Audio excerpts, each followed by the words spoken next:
Conference. Sapir Kaur, Southampton Test. First-time speaker. First time introducing the leader of the Labour Party.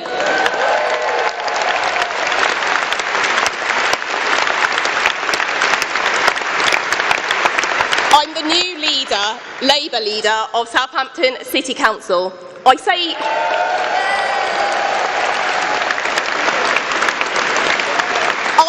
new leader because this May we took it back off the Tories.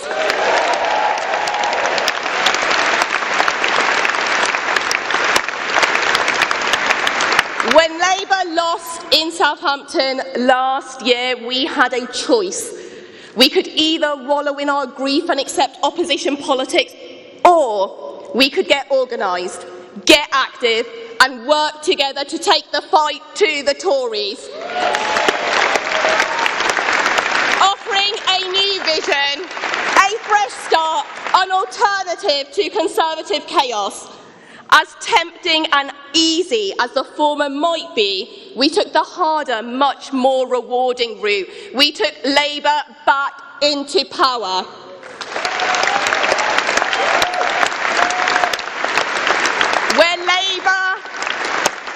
Where Labour is in power, it is changing lives. But, Conference, we all know that this country desperately needs a Labour government. A Labour government that, after 12 years of Conservative failure and stagnation, after the economic chaos we've seen over the last few days, can give this country its future back.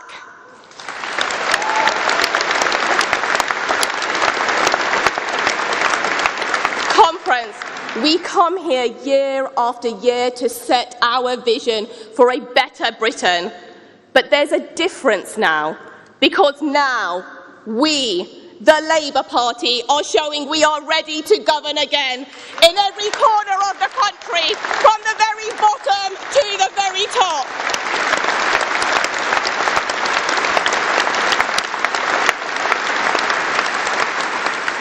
I'm an inner-city kid that grew up on free school meals in Southampton. Now I'm leader of the council and parliamentary candidate for the area I was born and bred.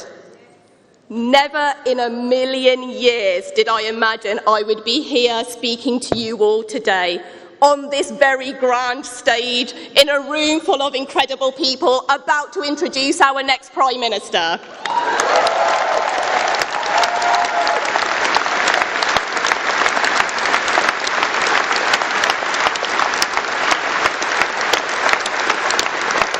I wouldn't be where I am today if it wasn't for the last Labour government. That government gave me and my family opportunities to turn our aspirations into reality.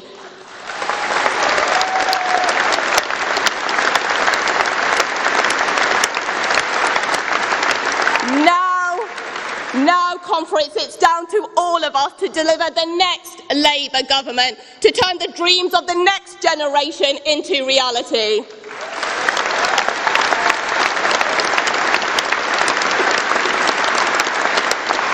We have to fight every day for every vote between now and then and put Labour into power, because Labour in power matters.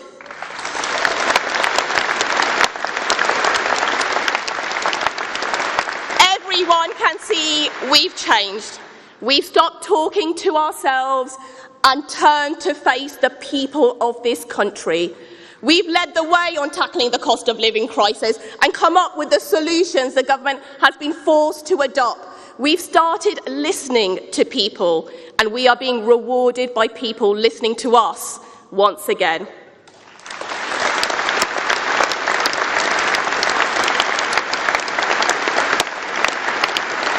So if you're watching this from home, angry with where the Conservatives have blindly led us, join us and get involved.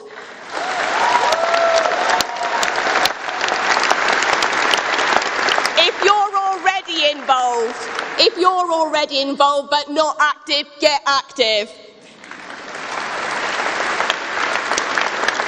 And if you're already active, get more active. Because this is our time.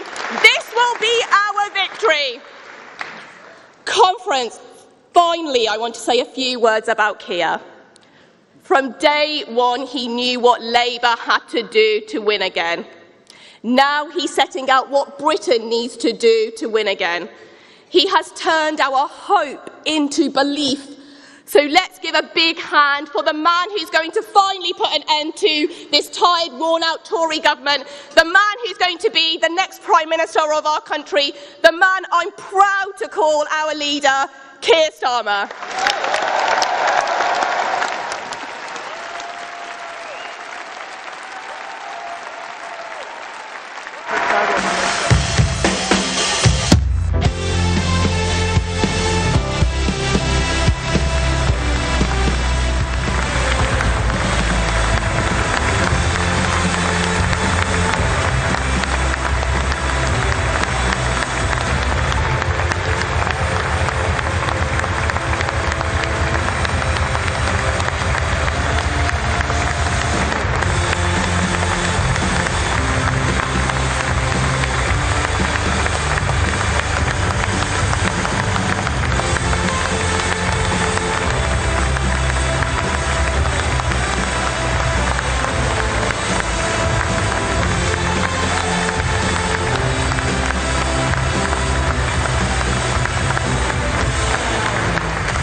Conference.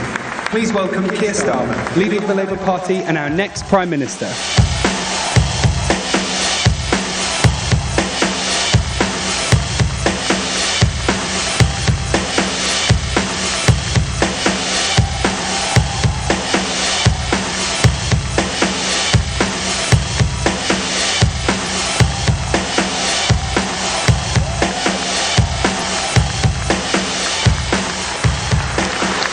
Thank you.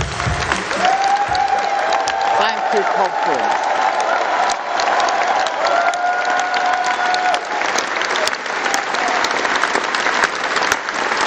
Thank you, Conference. Thank you, Sapvir. Thanks for everything you're doing for our party. And thank you, Conference. It's great to be here in Liverpool. After all the changes we've made, all the hard work that we've put in, finally we're seeing the results. Yes, Conference, we can say it at last. Arsenal are top of the league.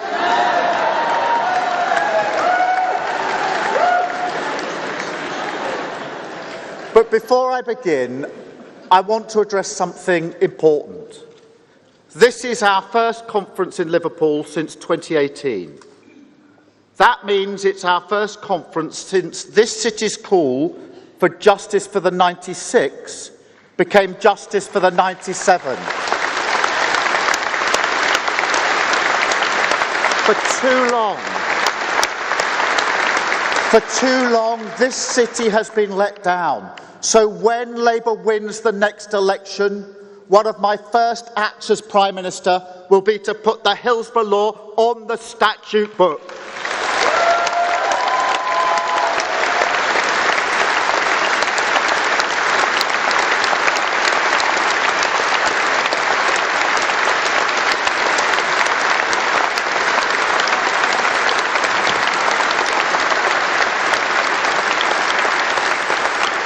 I know how much this matters. I've spent a lifetime helping those who've been failed by the system.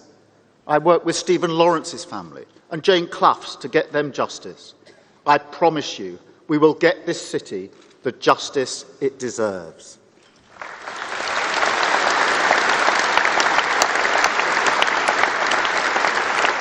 Conference, we've seen two sides of Britain in the last few weeks.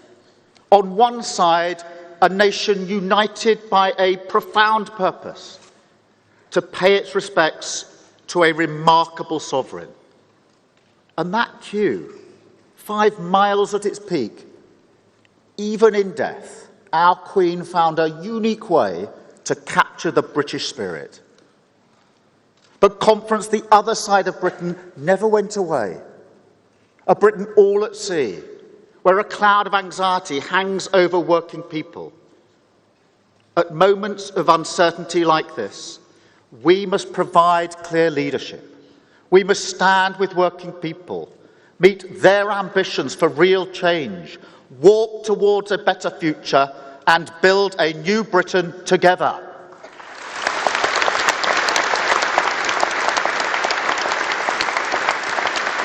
A Britain that is fairer, greener, more dynamic, and that isn't afraid to use the power of government to help working people succeed.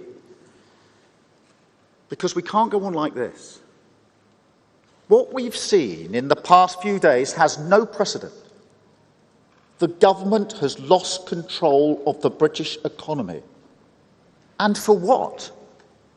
They've crashed the pound. And for what?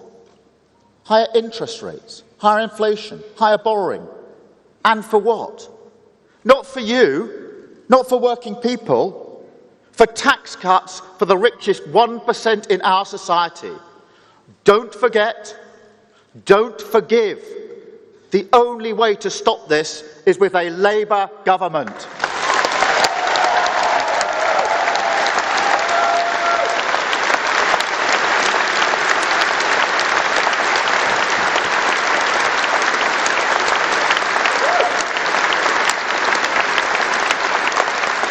And our problems don't end there.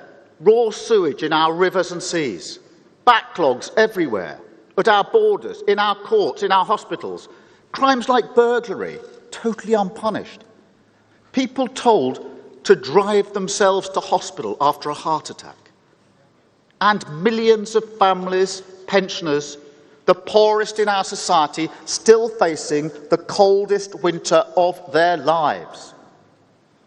I said on Sunday that a fitting tribute to the late Queen would be to turn our collar up and face the storm. And we will. Because Britain never won its battles with wishful thinking. Our success comes, first and foremost, from the hard work, the graft, and the common sense of the British people. A common sense that teachers up and down the country drum into their pupils. Fail to prepare, and you prepare to fail. Conference, that's how the Tories have governed our country for 12 long years. That's why our economy has been more brittle than others in the face of crisis. They used to lecture us about fixing the roof when the sun was shining. But take a look around Britain. They haven't just failed to fix the roof. They've ripped out the foundations, smashed through the windows, and now they've blown the doors off for good measure.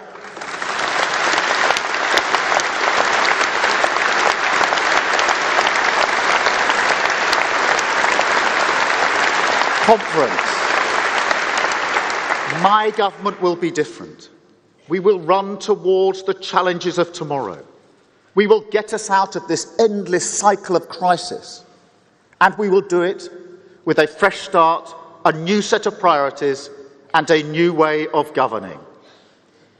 But it won't be easy. And the first step must be to tackle the cost of living crisis. Now, the Prime Minister has finally accepted there's no alternative to Labour's plan to freeze energy prices. When she was arguing against handouts, Labour provided the clarity our nation needed. We said this winter, not a penny more on anyone's bills. But politics about choices. And the choice, the political choice, is who pays. Working people or the oil and gas companies making huge profits from higher prices. The head of BP has said that this crisis is a cash machine for his company. But that's a cash machine fed by working people. So our choice, the only choice, the Labour choice, is to put those profits to work. This party is always on the side of working people in times of crisis. And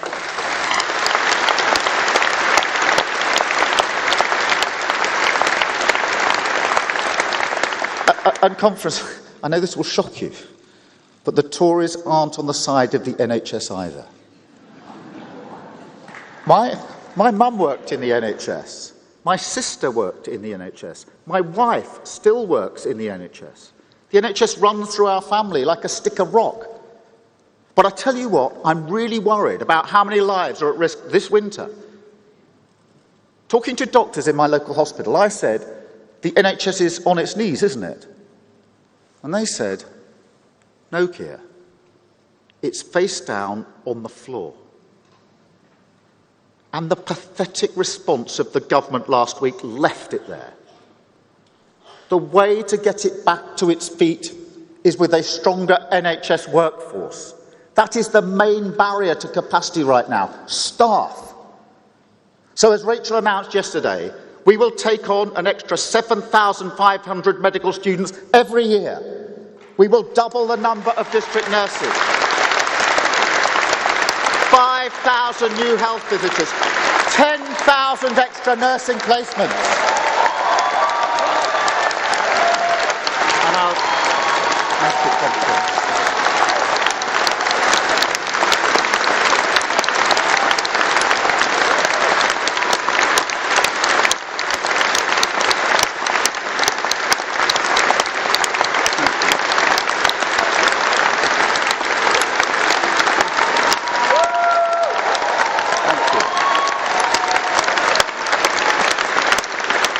Conference. I'll tell you this, if it's a choice between a tax cut for those earning hundreds of thousands of pounds or supporting our NHS, that's not a hard choice for us. Labour will always deliver for our NHS.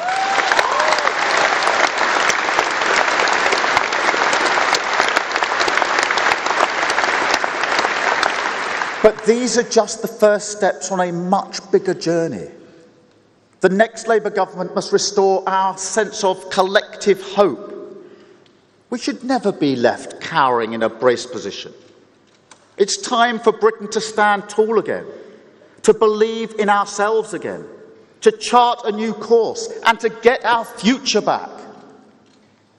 Now, some of you have heard this before. I grew up in a pebble-dash semi. Dad was a toolmaker. Mum was a nurse. Our first car was a Ford Cortina. It was the 1970s. So I remember what rising prices feel like. I remember when our phone was cut off because we couldn't pay the bill. How hard it was to make ends meet. It wasn't easy. But there's something else I remember about being working class in the 1970s. Hope. Not a grandiose, utopian dream kind of hope. A hope that was ordinary, basic, taken for granted. Because like all families, although we had our ups and downs, my parents never doubted for 1 second that things would get better. And you know what? They were right. They worked their socks off and gave me the gift of opportunity. And that gift drives me to make sure no one anywhere in this country is held back by their circumstances.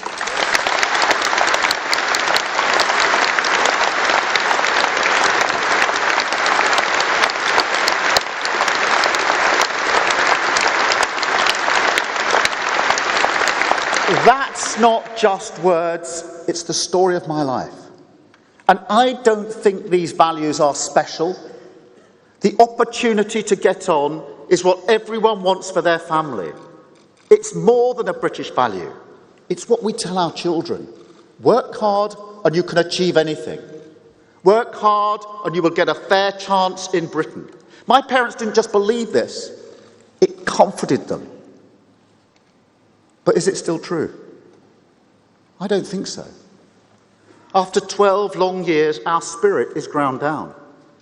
When I talk to working people now, they tell me they work harder and harder just to stand still. That their graft can't provide their family with a sense of security. That they're worried their kids won't have a better life than them. Conference, what does it say about Britain when families worry like this about their children's future? It says an unwritten contract is broken. A contract where in return for hard work you get on. Where your contribution is always respected, and which reaches through the generations to say Britain will always be better for your children. That's the deep cost of Tory failure. They keep talking about aspiration, but they don't understand how they've choked it off for working people. And it gets worse, because the other thing people say is politics can't do anything about it. They don't think real change is possible anymore. And who can blame them?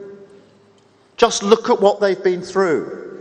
They were told, we're all in this together, yet they paid for the mess made by bankers.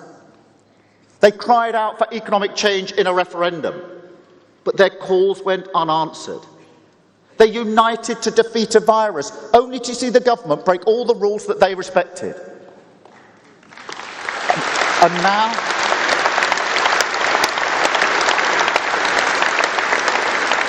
now this, the biggest hit to their living standards in a century. And it turns out there is money for the top 1%. Now, I'm not going to stand here and pretend the awful conflict in Ukraine is not the immediate spark of the cost of living crisis. We will never allow Putin's threats and imperialism to succeed. We will stand alongside Ukraine's people, fighting on the front line of him.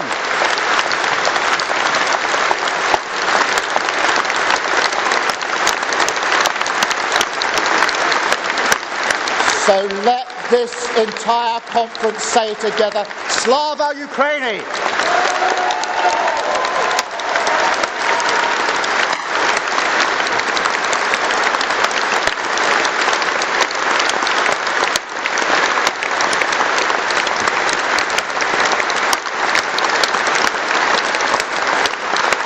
The conference.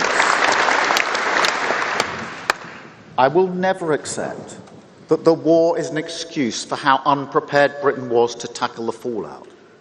The war didn't ban offshore wind. The war didn't scrap home insulation. The war didn't stall nuclear energy. The Tories did that.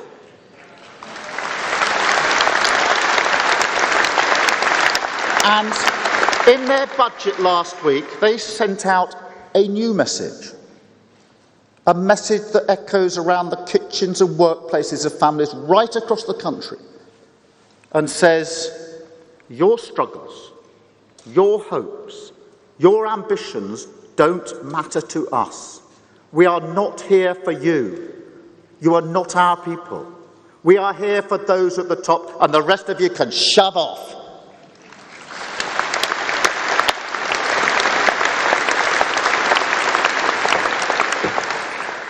And conference, make no mistake about it. In one bold move on Friday, the Tory party gave up on any claim it may have had to be a party of aspiration.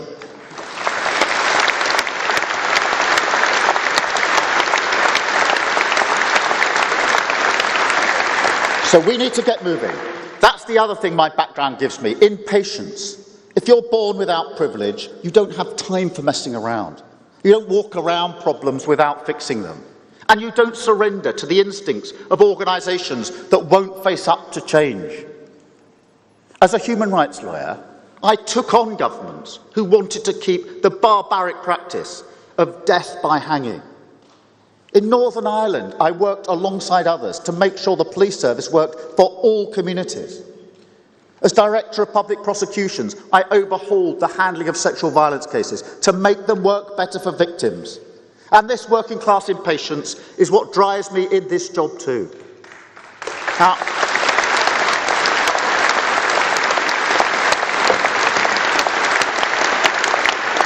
conference, I knew in April 2020, when I became leader of this party, we had a big task before us.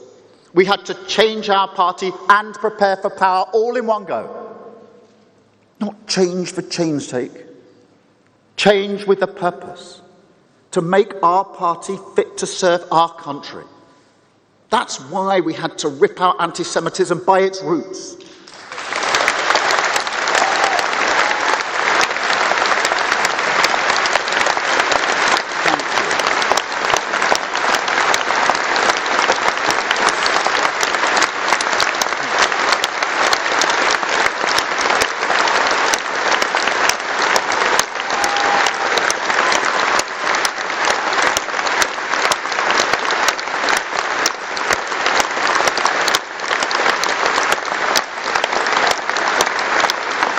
That's why we had to show our support for NATO is non-negotiable. Show we want business to prosper. Shed unworkable policy.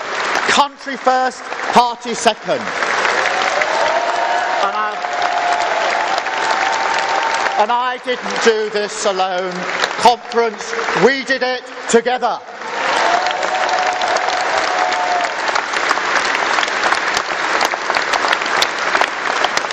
And it shows. We've taken councils in Scotland, in Wales, in every part of England, from Southampton to Stevenage, Wrexham to Wolverhampton. We've shown Labour can win again anywhere. We won in Wakefield with Simon. Our first by-election gain for a decade, Simon.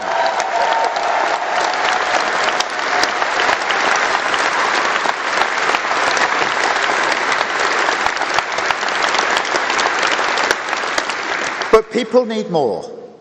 They're crying out for change, looking for decisive leadership. They need to know we can be a reforming government with clear answers to the big challenges they face, that we can grow the economy and raise living standards for everyone, not just a privileged few. Tackle climate change by creating new jobs, new industries, new opportunities. Redesign our public services to unleash opportunity and provide security. Restore faith in politics as a force for good. Get Britain's hope, its confidence and its future back.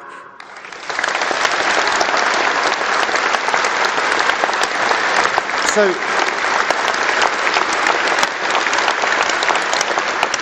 conference, imagining that we're looking back at the first term of the next Labour government. How is Britain different? I'll tell you. We've defeated the cost of living crisis and the clouds of anxiety have lifted. Services are there when you need them. Our economy is stable again. Business has the certainty to invest. The NHS is back in good health. And people are starting to raise their sights, believe in Britain again. Britain is fairer. People feel they can get on. There's more opportunity, more affordable housing, fairer taxes, higher wages, jobs more secure. Families can aspire again, look forward with hope again. And Britain is greener. We're leading the world on climate change. People look at us and follow our example. New jobs, industries, technologies benefit all parts of the country. We're proving net zero can be achieved, and the most precious gift to the next generation is within our grasp: a safer, more prosperous world to live in.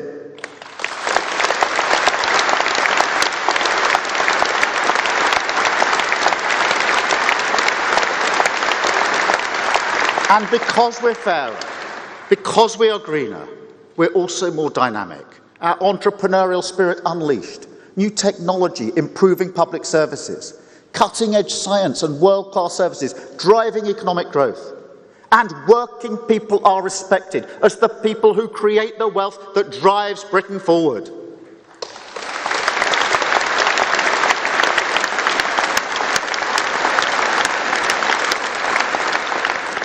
And there's one more thing, something important. People have started to notice it's possible to govern with integrity.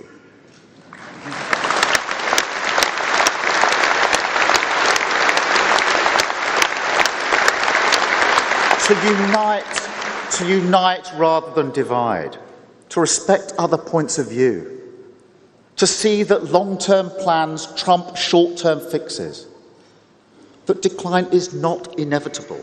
Yes, some people will say politicians are all the same, but not as many. In Grimsby a few months ago, I was really struck by a woman I met. She said something which was really simple. I don't just want to survive, I want to live. As I got back on the train, that phrase went round and round in my head. I don't just want to survive, I want to live. Conference, I want to look her in the eyes after 5 years of a Labour government, and I want to know that she and millions of people like her are not just surviving, they're thriving. That's the difference a Labour government will make. That's the Britain we're fighting for.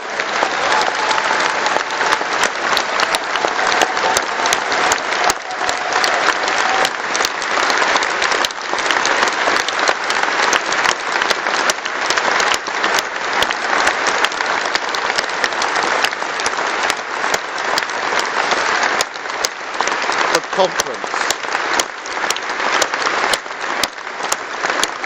conference, let's be honest, missions don't achieve themselves.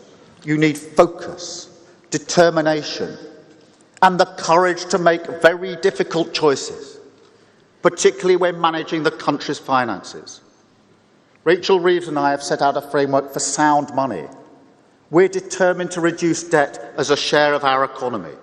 Every policy we announce will be fully costed. And we will set up an Office for Value for Money to make sure public spending targets the national interest. And we should be clear about what that means.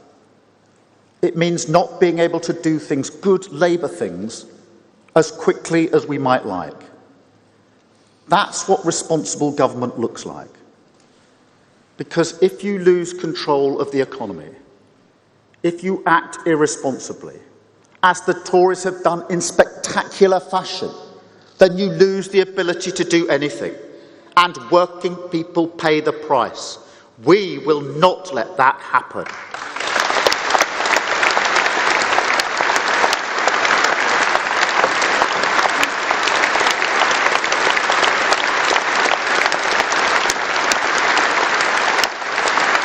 We will only borrow to invest when it's in the long-term national interest, when the cost of not investing makes it much more expensive for the next generation. Conference, the Labour Party is at its best when we glimpse the future and lead our country towards it. In 1945, out of the rubble of the Second World War, we built a land fit for heroes. In 1964, we harnessed the white heat of technology to pay our way in a modern economy. And in 1997, we modernised a country held back by crumbling public services and outdated institutions. It's time. It's time to write a new chapter of Labour Party history about how we built a fairer, greener, more dynamic Britain by tackling the climate emergency head-on and used it to create the jobs, the industries and the opportunities of the future.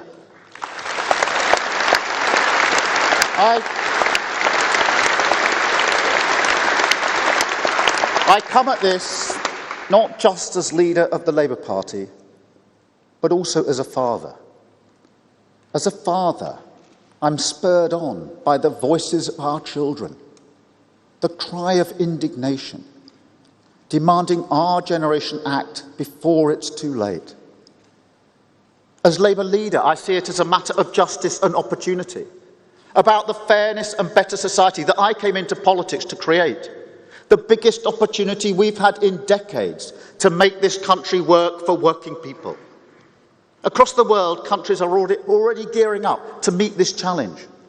We cannot afford to miss out. Because some nation is going to lead the world in offshore wind. Why not this one? Some nation will win the race for electric vehicles. Why not us?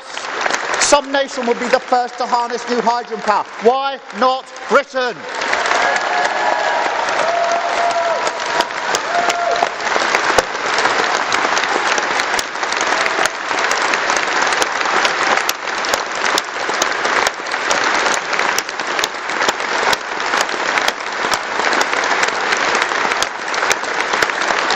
Conference.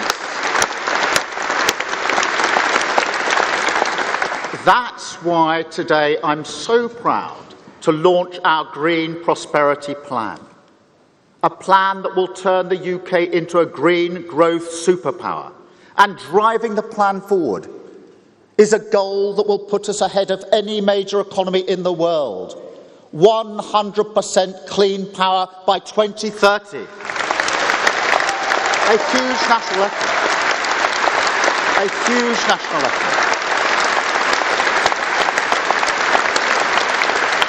An effort that will double Britain's onshore wind capacity, treble solar power, quadruple offshore wind, invest in tidal, hydrogen, nuclear, back carbon capture, commit to green steel production, new renewable ports, new gigafactories, and insulate 19 million homes.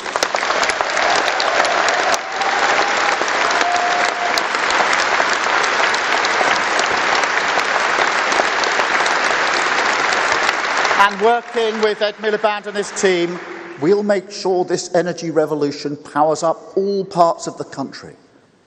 Let's get clean hydrogen energy into South Yorkshire, into the east of England, across the river in the Wirral. Offshore wind in Scotland, Teesside, eastern North Yorkshire. Solar power growing in rural communities in the south east, the south west and the Midlands. This will require a different way of working, the biggest partnership between government, business and communities this country has ever seen. It will mean new jobs, more than 1 million new jobs. Training for plumbers, electricians, engineers, software designers, technicians and builders. It will all start within the first 100 days of a new Labour government.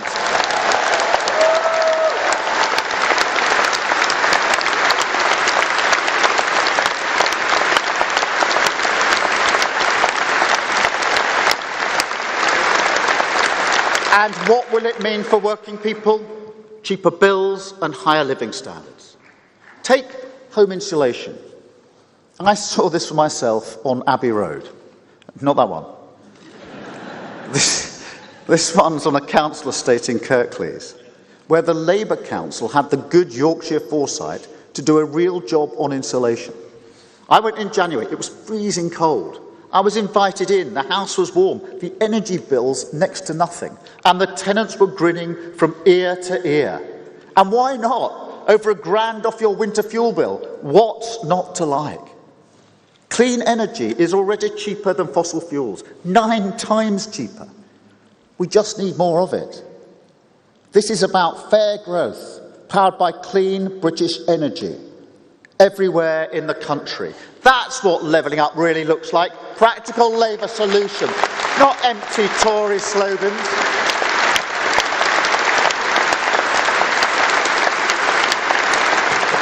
And conference. As Rachel announced yesterday, a new British sovereign wealth fund will drive us forward on this mission. We will make sure that the public money we spend building up British industry spurs on private investment, stimulates growth in construction, life sciences, finance and insurance, and the British people enjoy the returns. We won't make the mistake the Tories made with North Sea oil and gas back in the 1980s, when they frittered away the wealth from our national resources. Just look at what's happening at the moment. The largest onshore wind farm in Wales. Who owns it? Sweden. Energy bills in Swansea are paying for schools and hospitals in Stockholm. The Chinese Communist Party has a stake in our nuclear industry. And 5 million people in Britain pay their bills to an energy company owned by France.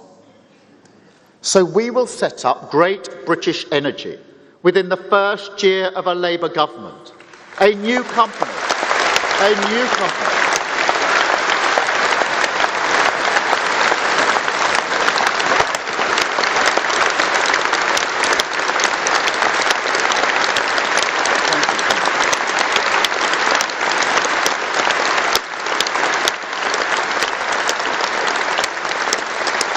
Conference,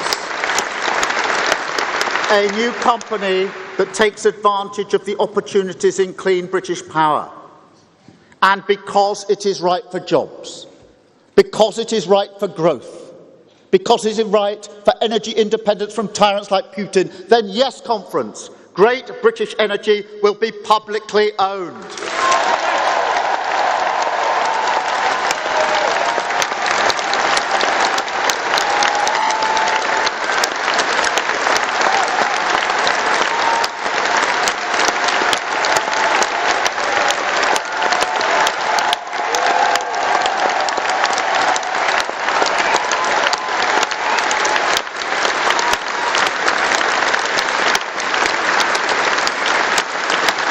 Conference, none of this will be easy. It's not like flicking a switch. It will mean tough battles on issues like planning and regulation. But when the Tories naysay and carp, remember this. The road to net zero is no longer one of stern, austere self-denial. It's at the heart of modern 21st century aspiration. Technology has turned everything on its head. Green and growth don't just go together. They're inseparable. The future wealth of this country is in our air, in our seas, in our skies. Britain should harness that wealth and share it with all. British power to the British people.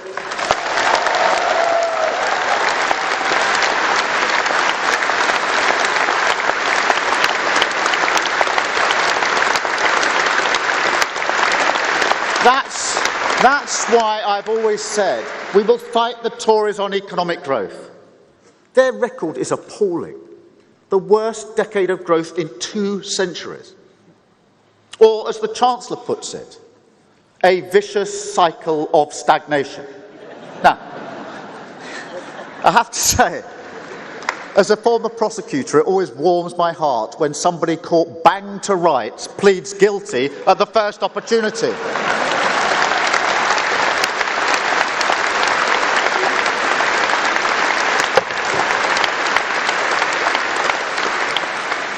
And after 12 years, what's their big idea? Unlimited bonuses for bankers. Back the billionaires. Go easy on the oil and gas companies. It's a nonsense.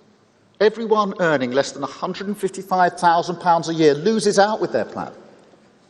And they say they don't believe in redistribution, but they do, from the poor to the rich. And then they're loading up the country with debt to pay for it. And what about those in the middle? They're losing £780. And conference, I'm sure you've all heard that tape, where Liz Truss says Britain's working people lack skill and application. That the problem with our economy is they don't graft hard enough. Working people don't graft hard enough. No, we're not going to take this. This is the fight. If they want to fight us on redistribution, if they want to fight us on workers' rights, if they want to tell us working people don't come first, we'll take them on and we will win.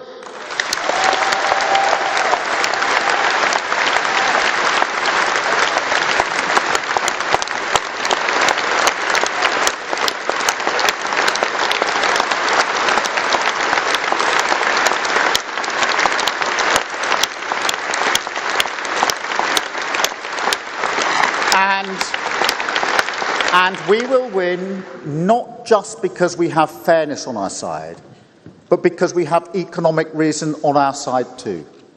Trickle-down economics doesn't work. Britain won't be better off just because we make the rich richer. The real problem is we create too many jobs that are low-paid and insecure. We lock too many communities out of the wealth we create. And public services aren't strong enough to help working people succeed. That's why we struggle to grow. Our economic foundations are weak. And the Tory argument is, that's fine. If the City of London races ahead and the rest of the country stagnates, they think that's okay. Conference, they're the ones not prepared to graft. They're the ones not prepared to do the hard yards on growth.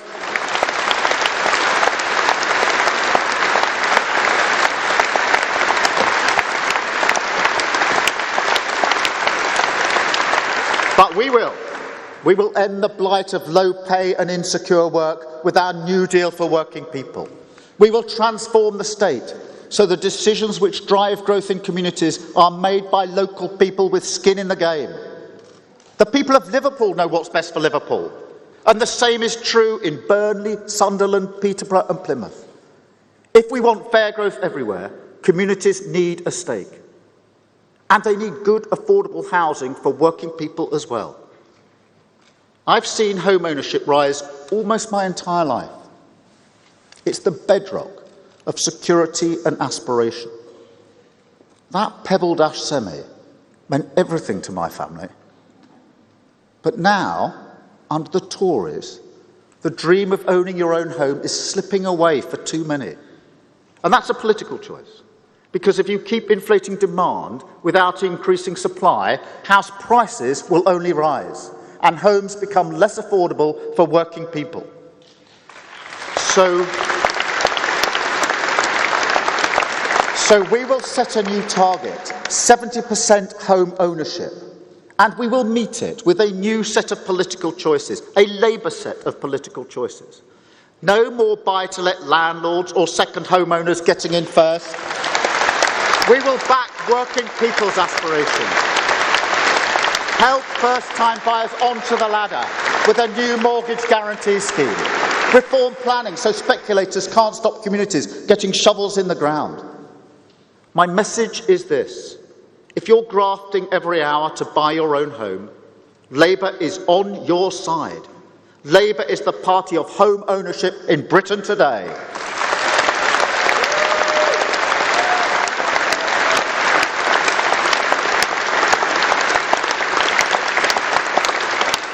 And let me say something about business too.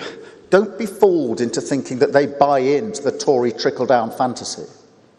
Business leaders aren't knocking on my door saying they want to rip up employee rights. They don't tell me that the problems they face will be solved by corporation tax cuts. They want fair taxes, high skills, and the long-term confidence to invest. I want to be crystal clear about this. I'm not just pro-business, I want to partner with business. So we will scrap business rates, level the playing field for start-ups and the high street, give employers new flexibility to invest in world-class training they need. And as Johnny Reynolds said, invite them to drive forward our modern industrial strategy, a true partnership between government, businesses and trade unions.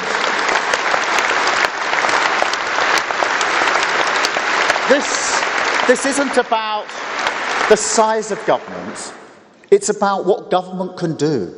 Government can support businesses to innovate and grow, can bring in the creative genius of our scientists and universities, can unite us to tackle the country's challenges on behalf of working people. Tory ideology is a barrier to growth. And I'll tell you another one. The mess they've made of our public services. Strong public services are the foundation of a successful economy, always. Deal with NHS waiting lists and growth improves. Invest in childcare so parents can go back to work and growth improves. More mental health support, world-class schooling, skills training when you need it, and growth improves. But we have to be honest. I would love to stand here and say Labour will fix everything. But the damage they've done to our finances and our public services means this time the rescue will be harder than ever. It will take investment. Of course it will. But it will also take reform. One, we need to recruit, train and motivate the very best doctors, nurses, teachers, police officers. Two, we need to get the best innovation in their hands, make technology work for us. Three, we need to make sure services are built around people's lives, empower them to meet the challenges of the future. And four, and above all, we must shift towards a prevention-first policy. Now, I've seen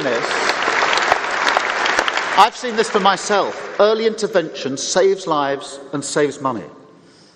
Every time I read a serious case review as Director of Public Prosecutions, the story was the same, just a change of name. Another life that could have gone in a different direction if someone had stepped in earlier. It's that kind of injustice that must drive us to think differently about our public services. In health, it's about moving treatment towards communities, exploring how technology can free up NHS workers to focus on care.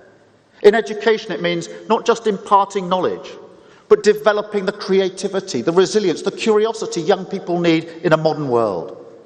In crime, it means a model of policing that can focus on prevention and give victims faith in a system that will not let violence go unpunished. At conference, the state of our public services show you exactly who the Tories are. Shows you they fundamentally don't believe government can help working people succeed. Every time they choose a new Prime Minister, and there's been plenty of them, you get a hymn of lip service to its power, usually from the steps of Downing Street itself. But as soon as the black door swings shut behind them, they retreat to their comfort zone. That's why they don't plan for the future. They don't believe it's their job. And so we lurch from crisis to crisis, always reacting, always behind the curve, a sticking plaster, never a cure. And if you want the totemic symbol of this, the single biggest failure to grasp the nettle, then look no further than Brexit. Conference, the policy of my Labour government will always be to make Brexit work. It's no secret I voted Remain, as the Prime Minister did. But what I heard around the country was people who thought we'd got our priorities wrong, who wanted democratic control over their lives, but who also wanted opportunities for the next generation, communities they felt proud of, public services they could rely on. I didn't hear that Brexit was about slashing workers' rights. I didn't hear people wanting to lower standards on food, animal welfare and the environment. I didn't hear them wanting to end redistribution. So I want to speak directly to the people who left Labour on this issue. Whether you voted Leave or Remain, you've been let down. And with Liz Truss, the Tories are changing the meaning of Brexit before your eyes. If you voted for a government to step in on your side, for better work, higher wages, more opportunities in your community, for an NHS that is modern and reliable, if you voted to take control of your life and for the next generation to have control of theirs, then I say to you, that is what I will deliver. I will make work pay for people who create this country's wealth. I will make sure we buy, make and sell more in Britain. I will revitalise public services and control immigration using a points-based system. I will spread power and opportunity to all our communities. And I will never be shy to use the power of government to help working people succeed. Labour will make Brexit work. Labour will deliver change. And you'll never get that from the Tories.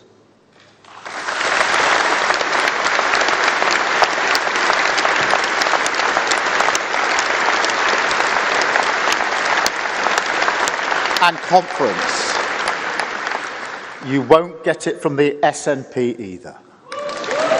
Conference.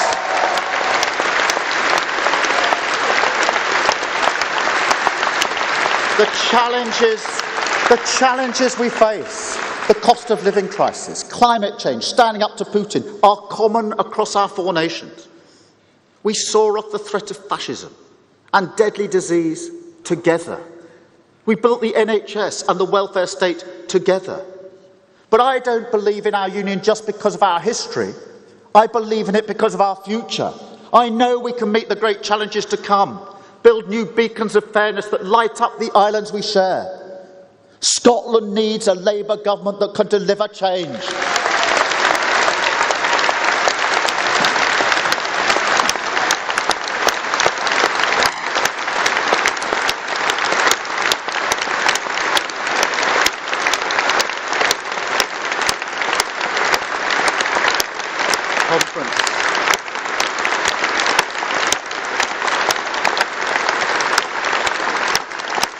But it also needs the power and resources to shape its own future, whoever is in power in Westminster.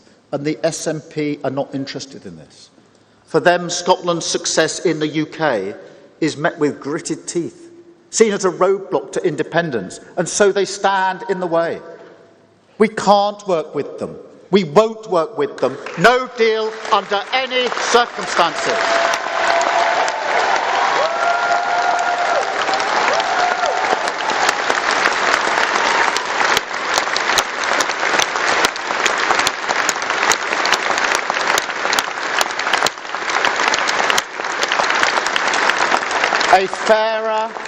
A fairer, greener, more dynamic Scotland in a fairer, greener, more dynamic Labour Britain.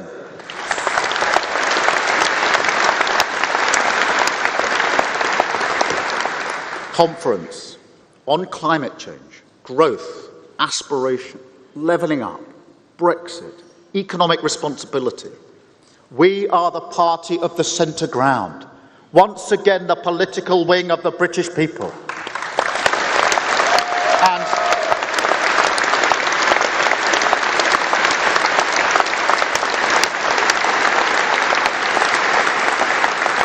And we can achieve great things. Yesterday, we even managed to get a Liverpool crowd cheering Gary Neville. But let's not kid ourselves. The next 2 years will be tough. The Tories want a fifth term and they will stop at nothing to achieve it. And because of their record, because of the state of Britain, they're getting desperate. With so little that's good to defend, they will lash out. We need to be prepared, disciplined, focused. Spend every day working to earn the trust of the British people. Meet their attacks with hope. Provide the leadership this country so desperately needs. Because as in 1945, 1964, 1997, this is a Labour moment. So, conference.